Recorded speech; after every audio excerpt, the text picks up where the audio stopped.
Bismillahirrahmanirrahim. Assalamualaikum warahmatullahi wabarakatuh. Alhamdulillahirabbil alamin. Wassalatu wassalamu ala asyrafil anbiya'i wal mursalin wa ala alihi washabihi ajma'in. Amma ba'du. Teman-teman sekalian, dahulu para ulama menjelaskan kepada kita bahwa ulama itu terbagi menjadi dua bagian. Ada ulama robani, ulama yang betul-betul berpegang teguh kepada Al-Quran dan Sunnah dan mempraktekkan, mengamalkan Al-Quran dan As-Sunnah tersebut sebagaimana para sahabat mengamalkan dan mempraktekkan. Dan juga ada ulama ulama yang buruk, ulama yang jelek, ulama yang menjadikan ilmu sebagai alat untuk mendapatkan kenikmatan dunia lalu meraih kedudukan di kalangan manusia. Menarik untuk diulas pernyataan atau perkataan dari Bung Ihsanuddin Nursi.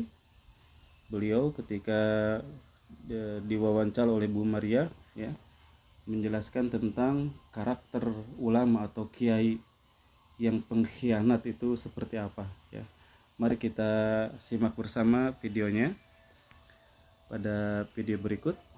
Sekarang pertanyaan saya, karena beberapa waktu malahan si rezim tidak mengikuti sama sekali. Artinya kan tidak ikuti metode sains ketika Anda bicara vaksin tanpa uji klinis. Nggak fair dong, makanya Anda menggunakan yang disebut dengan emergency using posisinya. Maksudnya ketahuan sekarang siapa yang dapat keuntungan untuk beli vaksin, proyek vaksin. Di balik ini saya ingin mengatakan pada pemirsa IC dari Show dan diri saya serta Husno posisinya, ya kalau mau ngomong ya referensinya benerin dulu. Satu, yang kedua, bagi intelektual muslim, gunakan Al-Quran dan hadis dengan benar sebagai pisau analisis apa yang dihadapi. Jadi jangan pakai referensi untuk pisau analisisnya adalah Al-Quran dan hadis sehingga kita tahu persis apakah kita akan tersesat atau tidak. Itu penting. Kenapa? Karena tadi Al-Quran adalah alam yang terbukukan, alam terbentang yang terbukukan, Al-Quran. Jadi artinya apapun pembicaraan Anda tentang alam itu ada di Al-Quran. Yang perilakunya muncul dalam hadis-hadis walaupun kemudian ada yang doif.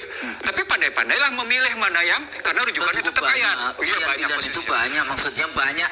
Jadi referensinya itu banyak sekali. Disitulah saya pernah mengatakan kiai itu pengkhianat kalau dia tidak bicara rujukannya pada Al-Quran dan hadis. Jangan ngomong gitu. Oh, gitu ya? Ya saya minta maaf lah. Poinnya ada. Saya bilang ada ulama yang penjara, ada ulama yang dibunuh, tapi ada ulama yang pro pada rezim. Ada juga gitu aja. Oh gitu ya? Ya oke lah. Tapi saya ingin mengatakan apa yang saya sebut pengkhianat karena sesungguhnya dia tidak balik ke dalam ajaran. Dia tidak sesungguhnya memegang ajaran, tapi dia melakukan pembenaran, melakukan justifikasi dan rasional. Oke, pernyataan yang sangat menarik ya dari Bung Ihsanuddin bahwa kiai itu pengkhianat ya kalau ia berkata sesuatu, berpendapat sesuatu tidak berdasarkan pada Al-Quran dan Sunnah. Kiai tersebut hanya mengatakan, menyampaikan pendapatnya hanya untuk pembenaran ya, melakukan pembenaran ya, merasionalisasikan kebatilan menjadi kebenaran ya. Yaitu dalam hal ini saya ya sebagai yang turut menyimak apa yang disampaikan Bung Ihsan, ingin pada kesempatan ini menyampaikan penguatan ya. Memang dalam Islam ada yang disebut dengan ulama su ya. Ulama su yaitu ulama-ulama yang menjadikan ilmunya hanya untuk sebagai alat mendapatkan kenikmatan dunia ya, meraih kedudukan di kalangan manusia ya, termasuk di kalangan para pejabat ya. Rasulullah Shallallahu Alaihi Wasallam bersabda tentang orang-orang seperti ini. Beliau mengatakan, man ta'allama ilman mimma yabtagha bihi wajhullah la yata'allamuhu illa liyusiba bihi aradan minad dunya lam yajid arfal jannati yaumal qiyamah. Ya, barang siapa yang belajar suatu ilmu ya, dia ingin menjadi ulama yang seharusnya hanya dicari ilmu tersebut untuk mencari wajah Allah, ya, tetapi dia mempelajarinya hanya semata untuk mendapatkan harta dunia, ya, maka ia tidak akan mencium bau surga. Dalam hadis lain Rasulullah menjelaskan, man ta'allama al-ilma liyubahiya bihil ulama wa yumariya bihis sufaha aw yasrifa bihi wujuhun nas, ya, aw yasrifa bihi wujuhan nasi ilaih fahuwa finnar. Barang siapa yang menuntut ilmu untuk menyaingi para ulama, ya, para ulama Rabbani, ya, dan mendebat orang-orang bodoh atau memalingkan wajah manusia kepadanya, maka ia di neraka, ya. Hadis riwayat At-Tirmizi.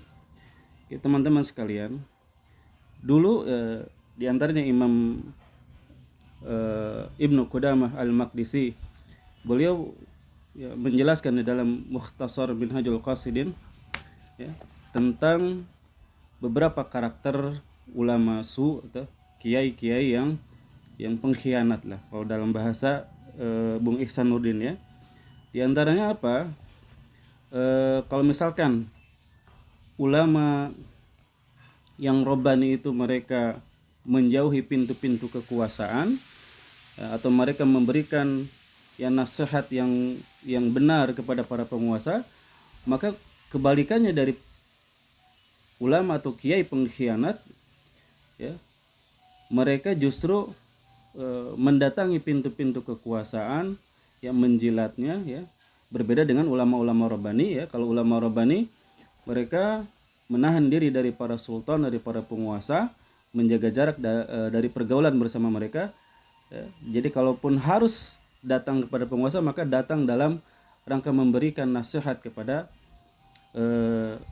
penguasa tersebut, ya, bukan dalam rangka menjilat. Sebaliknya kalau ulama ulama yang jelek, dia datang dalam rangka, ya, menjilat-jilat penguasa, memberikan pembenaran-pembenaran kepada kebohongan-kebohongan penguasa.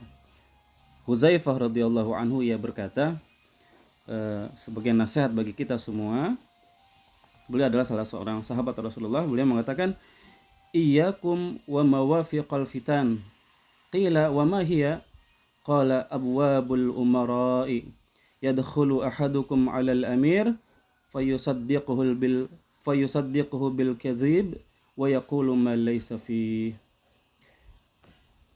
Kata Huzaifah Ibnul Yaman radhiyallahu anhu, jauhilah titik-titik fitnah. Ya, beliau ditanya, apa itu titik-titik fitnah? Beliau mengatakan, pintu-pintu para penguasa, ya. Jadi pintu-pintu fitnah itu adalah pintu-pintu para penguasa. Salah seorang di antara kalian datang kepada penguasa, lalu ia membenarkannya dalam kebohongan, ya, dan mengatakan apa yang tidak ada padanya, ya, membenarkan kebohongan-kebohongan penguasa dan mengatakan apa yang tidak ada padanya, ya. Disampaikan juga oleh Sa'id bin Al-Musayyib, beliau berkata, idza ra'aitumul alim yaghshal umara fahdharu minhu fa innahu lissun. Bila kamu melihat ada seorang ulama, seorang alim keluar masuk kepada para penguasa, maka waspadailah dia, karena dia adalah maling. Ya, sebagian salaf berkata, innaka lan tusiba min dunyahum syai'an illa asabu min dinika afdala minhu. Ya. Innaka lan tusiba min dunyahum syai'an illa asabu min dinika afdala minhu. Sesungguhnya kamu tidak mendapatkan dunia penguasa sedikit pun kecuali penguasa tersebut mendapatkan yang lebih besar dari agamamu. Jadi kalau ada orang, ya, dia menjilat-jilat penguasa, ya, mengatakan sesuatu yang tidak ada padanya, ya, hanya untuk menyenangkan penguasa tersebut, maka dikatakan oleh sebagian salaf bahwa penguasa tersebut selalu akan mendapatkan yang lebih besar, ya, dari agama mereka, ya. Jadi agama yang dirugikan, ya, penguasa tersebut mendapatkan bagian yang lebih besar, ya, dari agamamu, ya. Jadi penguasa-penguasa atau ulama-ulama yang menjilat kepada penguasa itu, ya, justru dia akan merugikan agamanya sendiri, ya. merugikan agamanya sendiri. Ya, demikian ya beberapa perkataan dari para ulama tentang dari para sahabat juga radhiyallahu anhum tentang ulama-ulama ya, ulama-ulama yang mendatangi pintu-pintu penguasa bukan dalam rangka amar ma'ruf nahi mungkar, tetapi dalam rangka menjilat penguasa, membenarkan kebohongannya ya, dan ya memuji-muji apa yang tidak ada padanya. Semoga Allah Subhanahu wa taala menyelamatkan kita dari perilaku buruk para kiai pengkhianat atau ulama ya. Billahi taufiq wal hidayah. Wassalamualaikum warahmatullahi wabarakatuh.